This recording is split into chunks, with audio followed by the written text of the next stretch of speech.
This is MTG Burgeoning, and in this video we will showcase the building blocks to a Landfall-themed build with Zimone and Dina as the commander. Although this presentation can act as a standalone video for crafting a Landfall-themed EDH deck with Zimone and Dina as the commander, be sure to also look in the description of this video for links to the primer video for this series, its playlist, as well as a list of the cards featured in this video. With the intro out of the way, let's start deck teching by introducing Zimone and Dina, a 3/4 legendary human dryad for Sultai colors. That's 1 black, 1 green, and 1 blue mana.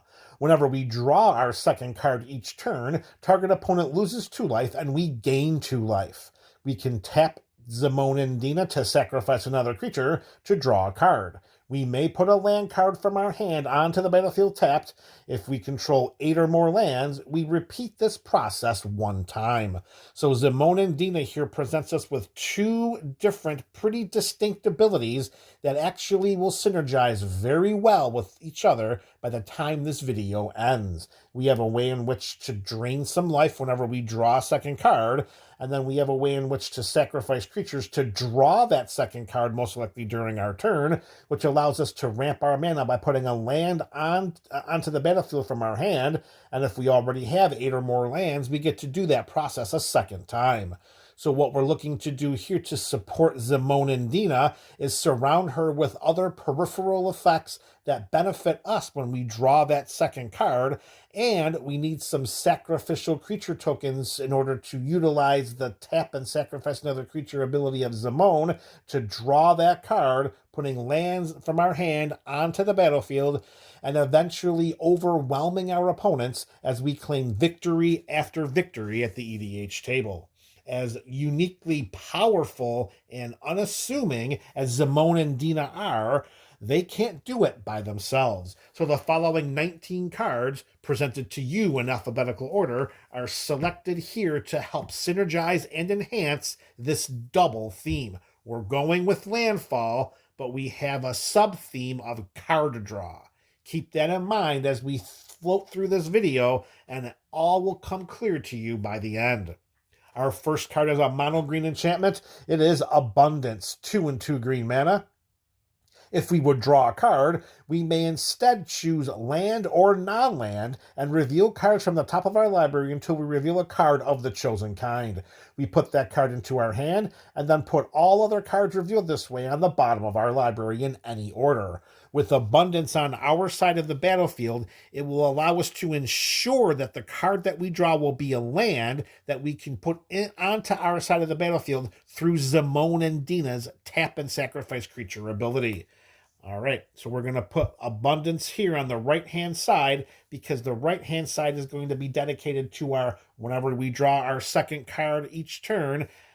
I'm sorry, that's the wrong thing. Well, we'll put over here for the Landfall. We'll put over here, on the left will be the drawing second card. Over here will be the Landfall ability, making sure we can get the lands into play. Abundance will help with that because we'll always ensure that we get a land into our hand by choosing land whenever we draw a card, unless we run out of lands in our library. Note, it's whenever we draw a card, too. It doesn't have to be the first card we draw during each of our turns or the card that we draw during our draw step. It's whenever we draw a card. So if there are lands in our library and we have a creature to sacrifice with Zimone and Dina and we have Abundance too, we're going to be guaranteed to get a land into our hand that we can put onto the battlefield through the sacrifice ability. All right, next up we have a mono blue addition. This is going to go right to the left of Zimone and Dina because it's going to help us to get a peripheral benefit for drawing that second card, which is going to be Alandra, Sky Dreamer, a 2/4 legendary merfolk wizard for 2 and 2 blue mana. Whenever we draw our second card each turn, we create a 2/2 blue Drake creature token with flying. Whenever we draw our 5th card each turn, that might be a little bit of a stretch. Not in the realm of impossibility, but it's not likely that we're going to be able to trigger that ability it's unlikely we're going to be able to trigger that ability often, if ever. The 2/2 flying drakes are more than enough to make Alandra a worthy inclusion in this Zimone and Dina deck, But let's continue. Whenever we draw our 5th card each turn, Elandra, Sky Dreamer, and Drakes we control each get +X on a turn, where X is the number of cards in our hand. That could be pretty big, particularly if we're already drawing the 5 cards. Like I said, not impossible, just unlikely. So we're just going to slap down Elandra here, and you're already seeing we get to our turn, we draw a card during our draw step, we activate Zimone and Dina to draw an additional card. Elandra triggers, gives us a blue Drake that we could use in the future as the sacrificial fodder to activate Zimone and Dina. All right, sticking with mono blue in the mana value, but not actually a blue card, we have Emrakul's Messenger, a 2/1 Eldrazi Fairy Rogue for 1/1 blue mana. This card has Devoid, which means it has no color. It also flies, and whenever we draw our 2nd card each turn, we create a 0/1 colorless Eldrazi spawn creature token that we can sacrifice to add a colorless mana to our mana pool. All right, so far we've got card draw for the 2nd turn, we've got mana acceleration, and we get a little bit of life drain. Next up, staying with our blue theme, we have another, whenever we draw our 2nd card each turn, that is Ethereal Investigator, a 2/3 spirit with flying for 3/1 blue mana. When this enters the battlefield, we investigate X times, where X is the number of opponents we have. Of course, to investigate, that means that we create a clue token, which we can pay 2 mana and sacrifice in order to draw a card. So if we have 3 opponents at the table and the investigator comes into play, we're going to create 3 clue tokens that we could eventually sacrifice to draw cards. That's a great way to activate Zimone and Dina's ability during an opponent's turn, because we don't have to do her we don't have to do her ability we don't have to do her ability during our turn, because it doesn't say activate only as a sorcery or activate only during your turn. So with Ethereal Investigator creating some clues on our side of the battlefield, we could activate Zimone and Dina's 2nd draw card during an opponent's turn by tapping and sacrificing a creature and then paying the 2 generic mana and sacrificing a clue to draw the 2nd card. And then we get all of our triggers. Just fabulous synergy. But we're not even done yet. Whenever we draw our 2nd card each turn, we create a 1/1 spirit creature token with flying. Love those little evasive creatures that could chump block or could overwhelm our opponents in combat as they fly right over all of their walking creatures. Next up, we're going back to another mono green enchantment, and this one is Eusocial Engineering. For 3 and 2 green mana, this enchantment has the Landfall mechanic. And whenever a land enters the battlefield under our control, we create a 2/2 colorless robot artifact creature token. This enchantment also has the Warp ability, which means that we can pay 1 and 1 green mana. And if we do, we can put it into play, and then we exile this enchantment at the beginning of the next end step, and then we may cast it from exile on a later turn.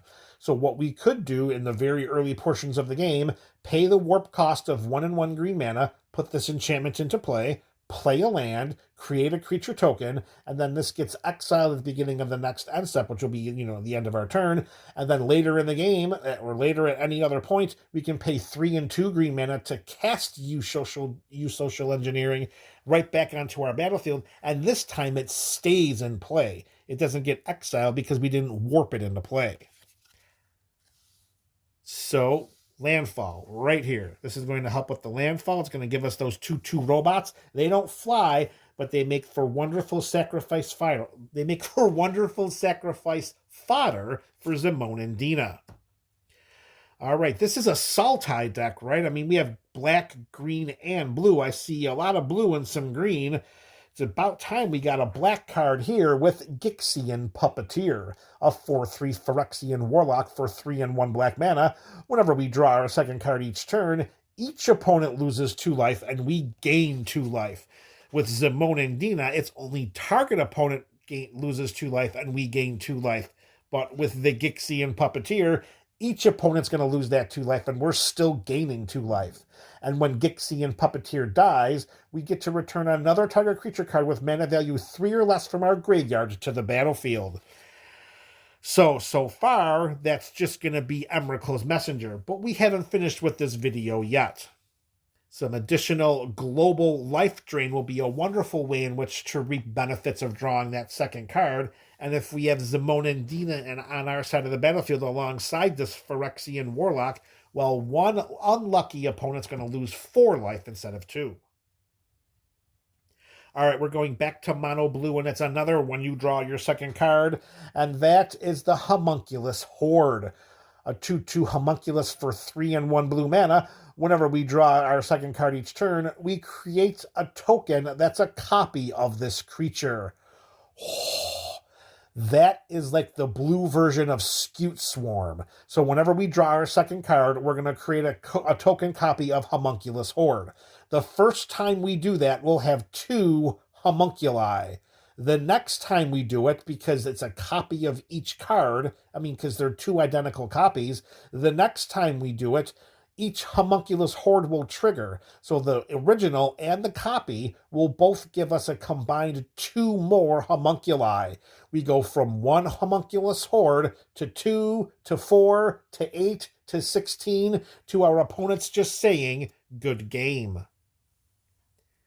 And minimally, those token copies could serve as sacrificial fodder for Zimone and Dina, but the fact that we get to replicate them every single time we draw that second card, we may not want to sacrifice any of those homunculi. These creature tokens may be a lot easier to consider sacrificing, and they are made by Jolreal Monvoli Recluse, a 1/2 legendary human druid for just 1 and 1 green mana. Whenever we draw our second card each turn, we create a 2/2 green cat creature token.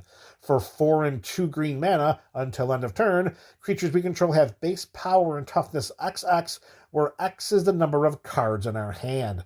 So that's a little similar to what Alondra Skydreamer was doing whenever we draw 5 cards by giving it and Drakes we control. But here, for the investment of just 6 mana, the power and toughness are just XX, where X is the number of cards in our hand. We can consider that ability to be a win condition, particularly if we have if our side of the battlefield is just swarming with swaths of creature tokens. All right, next up we have another mono blue addition to the left of Zimone and Dina. It is Min, Wily Illusionist, a 1/3 legendary gnome wizard for 3 and 2 blue mana. Whenever we draw our second card each turn, we create a 1/1 blue illusion creature token with this creature gets +1/+0 for each other illusion we control. Whenever an illusion we control dies, we may put a permanent card with mana value less than or equal to that creature's power from our hand onto the battlefield. Can you imagine how powerful that could be if we have multiple illusions on our side of the battlefield, even if we only have 1 or 2? Note, it says permanent card with mana value less than or equal to it's the creature's power. Yeah, to the illusion's power. So even if that illusion is just a 1/1, guess what? We're putting a land into play from our hand. It says put a permanent card with mana value less than the creature's power. Well, lands have a mana value of 0. So if we just have the 1 illusion, minimally, we're going to put a land onto our side of the battlefield for free just for an illusion dying. And if we have the benefit of having multiple illusions, well, you could just see we can put more than just lands onto our side of the battlefield whenever those illusions die. All right, staying with mono blue, and we're going to keep piling up the number of tokens that we create because Zimone and Dina need those token creatures to be, well, they don't have to be token creatures, but it's a lot easier to reconcile. It's a lot easier to reconcile sacrificing a 1/1 or 2/2 token for her ability than any one of our creatures.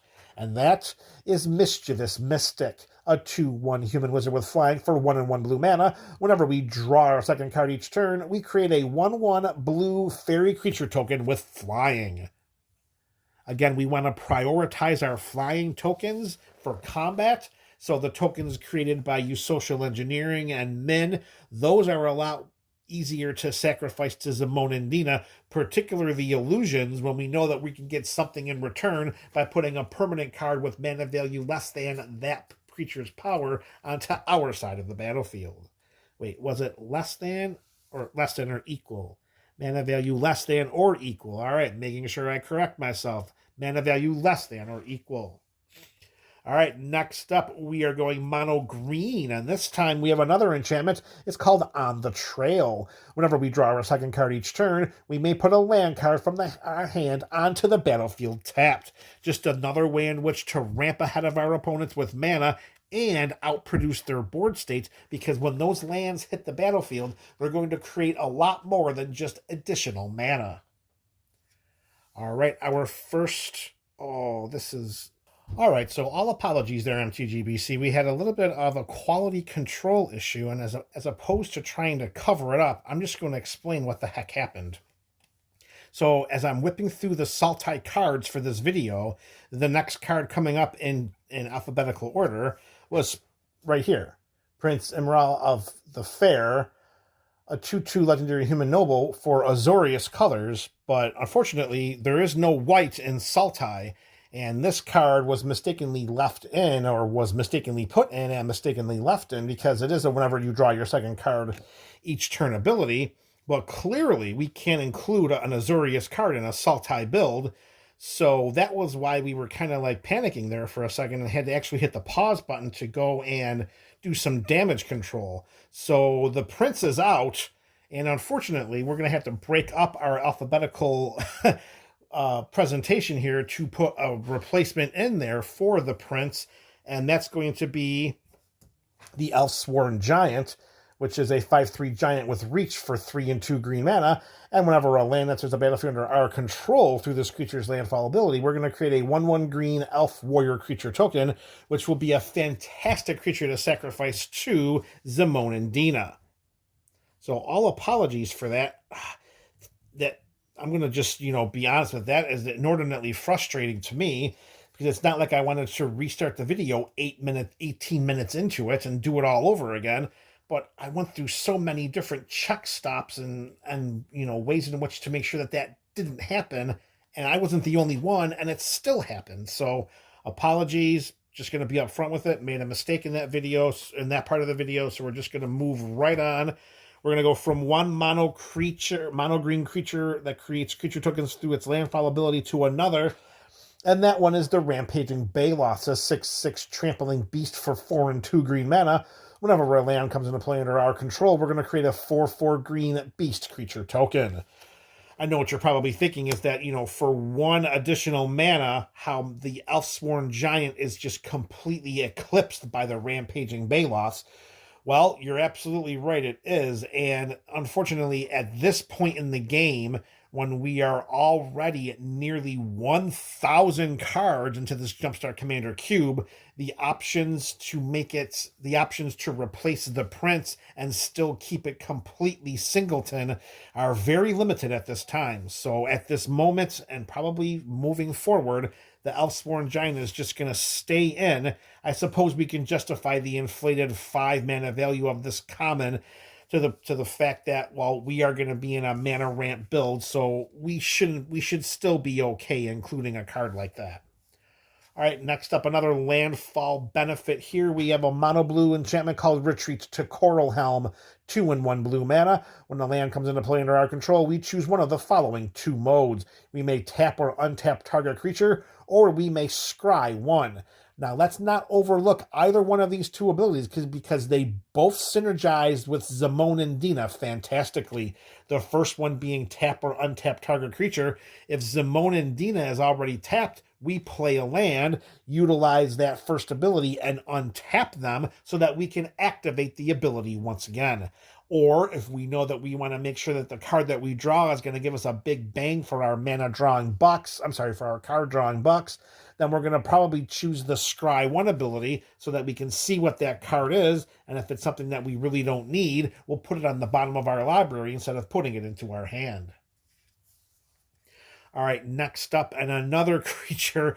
We were talking about this creature when we were talking about Homunculus Horde. Well, you knew what was going to be in this build. It's the Scute Swarm. 1/1 insect for 2 and 1 green mana with the landfall mechanic. Whenever a land enters the battlefield under our control, we create a 1/1 green insect creature token.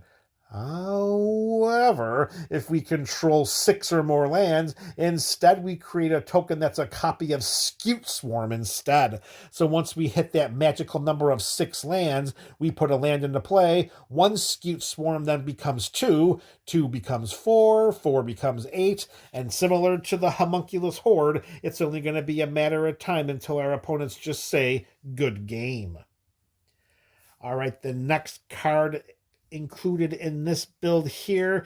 This is more about resource replenishment than it is anything having to do with drawing our second card, or actually, let me walk that back here for a second, because now that I think about it, this card actually synergizes a lot more with the drawing the second card feature than the actual landfall ability, and that is with Tatyova Benthic Druid. Still in my books, the most powerful uncommon legend in the history of Magic. Sorry, Sir Conrad, you are a close second, but you cannot match Tatyova. 3/3 legendary Merfolk Druid for 3 in Simic colors. Whenever a land enters the battlefield under our control, we gain 1 life and we draw a card. So here we have the ability to draw that second card if Zimone and Dina are otherwise indisposed and languishing in the command zone due to overtaxation. All we have to do is make sure we have a land in our hand to play to draw that second card, and then we can activate all of our other abilities of our whenever you draw a second card during your turn cards. So with Tatyova Benthic Druid here, we're actually going to put that right there, right underneath Zimone and Dina, because that's a pretty good option B to Zimone and Dina's option A.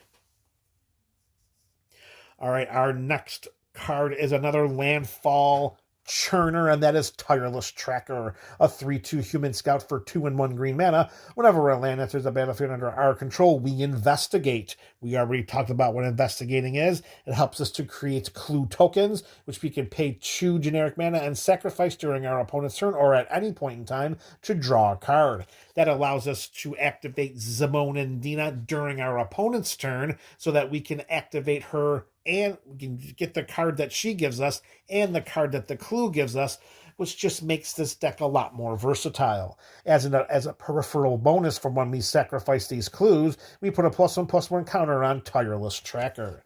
So we're going to throw this one right here because that's going to help to put cards in our hand. Oh, actually, yeah, well, it is the landfall ability that's helping, so we're going to keep it on the right-hand side.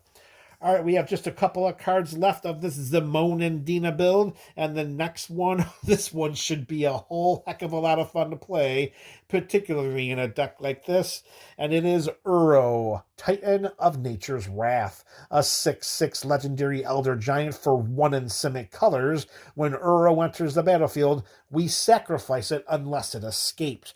For it to escape, we pay 2 green and 2 blue mana, exile 5 other cards from our graveyard, and then we cast this from our graveyard for its escape cost. And when Uro enters the battlefield or attacks, we gain 3 life, we draw a card, and then we may put a land card from our hand onto the battlefield. Note that we can cast Uro for its regular mana value of 1, a green, and a blue mana, and it will come into play. When it does get sacrificed, but we still reap the benefit of that enter the battlefield trigger. We won't be able to attack with it, of course, because we have to sacrifice it once we put it into play unless we escape it from our graveyard. So we do get that enter the battlefield trigger, so we will gain the life, we will draw the card, and hopefully we will be able to put that land card from our hand onto the battlefield. So this is a way in which to get us to draw that second card. Granted, it's only going to be a one-shot when we cast it from our hand. However, with enough cards in our graveyard in order to pay the escape cost, we could keep doing it and getting it into play, sacrificing it with Zimone and Dina, putting it back into the graveyard. But we got to make sure we have those 5 other cards to pay the escape cost, or else Uro is going to languish in the graveyard. All right, so with that in mind, we're going to put Uro right here on the drawing a second card portion. Well, it doesn't really have a second card trigger, so let's stay consistent, and we're going to just put Uro right here. It's just going to be straight helping out with the card draw. Just like Tatyova, just what Zimone and Dina do. All right, MTG Burgeoning Community. Our last card is a mono green enchantment. It is Zendikar's Royal for 3 and 2 green mana. Whenever a land enters the battlefield under our control, we create a 2/2 elemental creature token. No other abilities, no evasion. The perfect creature to be sacrificed to Zimone and Dina's activated ability. All right, so there you have it, MTGBC. As promised, we have a dichotomous split of Zimone and Dina's ability that are going to come together as one and really make this deck some fierce and potential power on the EDH table. We have all of the benefits of drawing that second card. Remember, during our turn, we draw our card. And then we're going to activate Zimone and Dina by tapping her, sacrificing another creature. Most likely, one of those creatures are going to be an evasionless creature token made by our Landfall abilities, or maybe perhaps made over here by drawing the second card to begin with Jariel, or the Min with the illusions, so on and so forth. And when we sacrifice that other creature, we're going to draw that second card, which will trigger the first ability of Zimone and Dina, draining some life. And then when we draw that second card, all of these abilities will trigger. Symmetry. Beautiful, poetic, harmonic symmetry is what Zimone and Dina are doing here. And I hope you feel the same way now that we're at the end of this video. All right, so there you have it, MTGBC, the building blocks to a landfall / card draw themed build with Zimone and Dina as the commander. Let me know your thoughts about this craft in the comment section below. This is MTG Burgeoning, your channel for all things Magic.